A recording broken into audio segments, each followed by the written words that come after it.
Bonjour, bienvenue sur notre webinaire concernant MCD, dans lequel nous allons aborder le thème de la mise en service virtuelle des machines. Dans ce webinaire, nous allons suivre le sommaire suivant. On va aborder la notion de conception de machines à travers la mécatronique dynamique.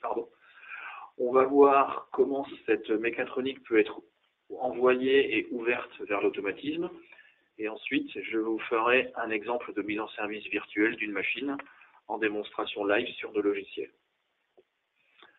Donc, au niveau d'une machine en tant que telle, nous savons tous qu'une machine est composée de deux grandes parties, la partie mécanique et également la partie automatisme. Ces éléments communiquent entre eux à travers les capteurs et actionneurs pour faire le lien entre la mécanique et l'automatisme. Et dans la partie automatisme, on retrouve les différents fournisseurs d'automates, des matériels Siemens, également des matériels tiers, comme Rockwell, Schneider ou Bradley. Ces éléments communiquent entre eux et peuvent intervenir et rentrent dans le cycle de développement d'une machine. Le cycle de développement est basé sur différentes étapes liées à la phase d'ingénierie, où on travaille d'abord dans la phase de conception, ensuite dans la construction mécanique, le design des plans électriques et enfin la partie automatisme. Ceci nous amène à l'étape de mise en service réelle d'une installation pour arriver à démarrer la production. Le temps de mise sur le marché est à ce moment-là lié et mesuré depuis la phase d'ingénierie jusqu'à la production.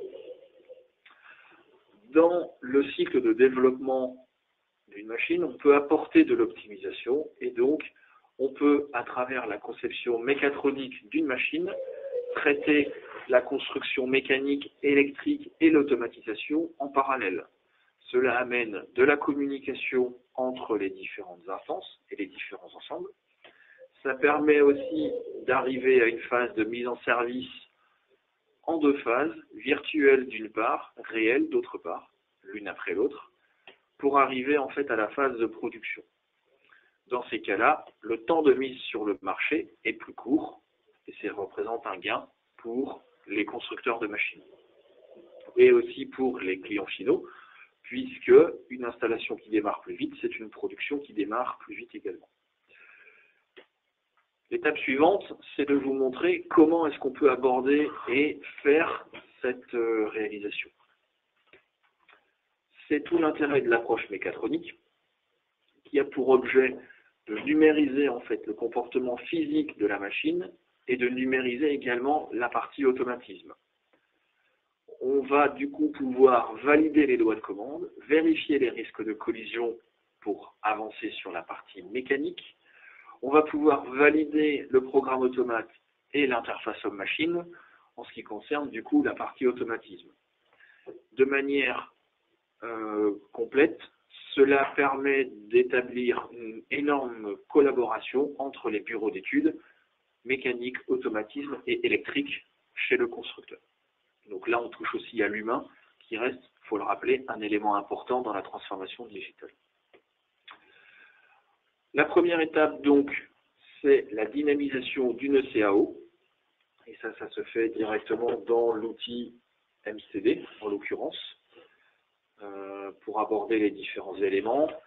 Ça se passe en plusieurs étapes qui sont décrites juste après, mais l'outil sur lequel on travaille permet non seulement de travailler sur des fichiers NX internes, mais aussi sur d'autres modèles de CAO. Vous en avez ici la liste au niveau des différents formats. On peut travailler sur des fichiers STEP, on peut travailler sur des fichiers Solid Edge, SolidWorks, Parasolid ou des fichiers directement de CATIA par exemple.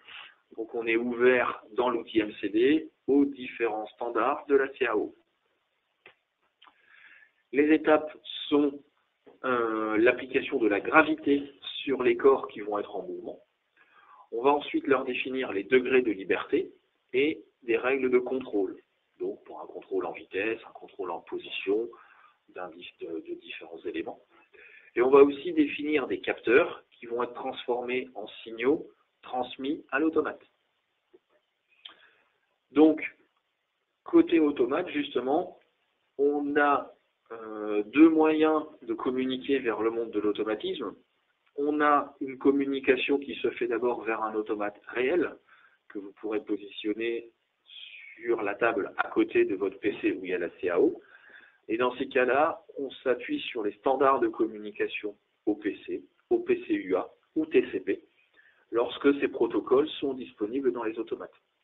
Ça permet vraiment d'être ouvert vers l'ensemble des matériels d'automatisme, que ce soit des fournisseurs Siemens, Schneider, Holland Bradley.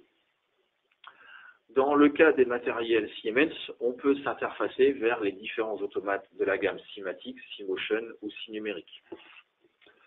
Le deuxième standard, le deuxième moyen de communiquer avec le monde de l'automatisme, c'est de communiquer vers un automate virtualisé lui aussi. Et dans ces cas-là, on peut s'appuyer sur l'automate PLC SimAdvance, qui est spécifique au Simatic S7 1500 de Siemens, sur lequel on peut rajouter le pupitre. Et dans ces cas-là, on arrive en fait à une virtualisation complète des différents éléments, mécanique et automatisme, tout en numérique sur le PC. C'est la solution dite Software in the Loop. On en arrive à ce moment-là sur la phase de démonstration pratique pour faire la mise en service d'une machine. Je bascule directement sur les logiciels et je vous les présente à la même occasion. D'abord, la partie NXMCD en tant que telle, dans lequel on va retrouver la machine avec sa CAO, les différents éléments. On va retrouver également quelques règles et quelques paramètres ici sur la gauche liés au paramétrage spécifique des corps rigides sur lesquels la gravité va s'appliquer. On retrouve ensuite les règles d'articulation et enfin la partie capteur qu'on a évoquée tout à l'heure dans la présentation. Cette partie CAO, une fois utilisée et lancée en dynamique, va être couplée à l'automate logiciel PLC SimAdvance qui est ici. Vous retrouvez une instance de PLC SimAdvance sur laquelle on va pouvoir positionner un IHM. L'écran d'interface homme-machine va donc intervenir au niveau du système et va me permettre de piloter mon automate qui, lui, est en interaction avec la machine. L'automate en tant que tel, je n'en ai plus spécialement besoin pour la suite de la démonstration. Je préfère laisser de la place à la partie mécanique. Donc, à ce niveau-là, au niveau de mon interface du pupitre opérateur, ma machine est en service. Je peux la basculer en mode manuel et je peux prendre la main et piloter les différents mouvements de ma machine. Je vais faire un focus ici sur la pince pour vous montrer le pilotage en mode manuel de l'ouverture et de la fermeture de la pince. Actuellement, elle est ouverte. Si je lui demande la fermeture, vous voyez que la pince se ferme. Je réouvre ma pince. Je vais aussi pouvoir enchaîner et tester mes différentes séquences d'automatisme et par exemple la phase de référence. Mon axe X et Z sont déjà référencés. Mon carton est ici en bas, il est lui aussi déjà en position.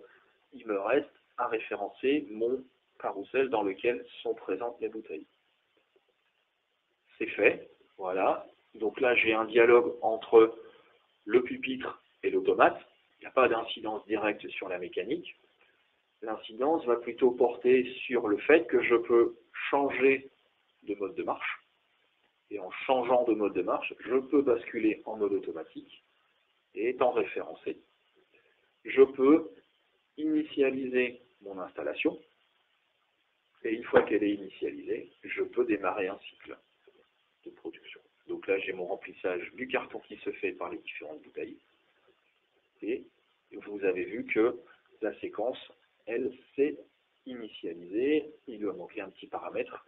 Mais au niveau du système, j'ai mes éléments pour travailler. Donc je peux valider et continuer en fait à développer ma séquence automate, contrôler. Je peux également générer des défauts comme l'ouverture de la porte. Vous voyez l'interaction au niveau de la LED sur ma machine et je peux retrouver directement les mêmes éléments sur mon pupitre. Mon message ici va réapparaître. Le temps que je prenne la main et que je bascule, vous voyez, défaut, porte. Je peux comme ça faire mes différents tests et interrompre une séquence. Voilà sur la partie logicielle et sur la partie démonstration en pratique. Je reviens sur la partie présentation pour terminer. Et donc sur la partie présentation en synthèse, l'intérêt d'une mise en service virtuelle de votre machine, c'est que vous allez pouvoir évaluer et comparer en fait beaucoup de choses en amont sur le fonctionnement de votre installation. Sans la mise en service virtuelle, vous serez amené à faire face à certainement des problèmes inattendus qui apparaissent toujours au dernier moment. Avec la pression du client, ça nécessite du temps, du personnel qualifié, parfois des matériels aussi spécifiques pour intervenir sur une installation. Quand c'est en France, ça peut déjà être coûteux, à l'international, c'est encore pire. L'élément qui est vraiment complexe à gérer, c'est le fait que ces coûts sont incalculables et ne peuvent pas être anticipés. Si on travaille maintenant avec une mise en service virtuelle, on est quand même contraint toujours à gérer les problèmes liés à la mise en service. Par contre, ça peut être fait dans vos locaux. Dans ces cas-là, on peut plus rapidement intervenir sur l'identification de la cause des erreurs avant de les éliminer, mais on peut aussi utiliser ou faire appel à des personnels formés et directement disponibles dans les 3 services mécanique, électrique et automatisme, et ce dans vos bureaux d'études. Le matériel de remplacement, il est prêt au moment où vous faites la mise en service. Dans ces cas-là, les coûts sont plus maîtrisés et surtout ils peuvent être anticipés, puisque c'est avant que vous interveniez chez le client. Le gain, il est vraiment à ce niveau-là, sur le temps de mise en production, le temps de mise en service, et sur les coûts liés à cette phase de mise en service réelle. Voilà, on en arrive à la fin donc, de cette présentation. N'hésitez pas pour la suite à nous suivre sur les réseaux sociaux, LinkedIn, YouTube et Twitter. Nous y avons à chaque fois une chaîne dédiée ou un fil dédié sur chaque réseau. Il me reste à vous remercier d'avoir suivi cette présentation. Ici, vous retrouvez nos différentes coordonnées. Si vous avez quelques questions concernant le thème de la mise en service virtuelle, n'hésitez pas à nous contacter. Merci et au revoir.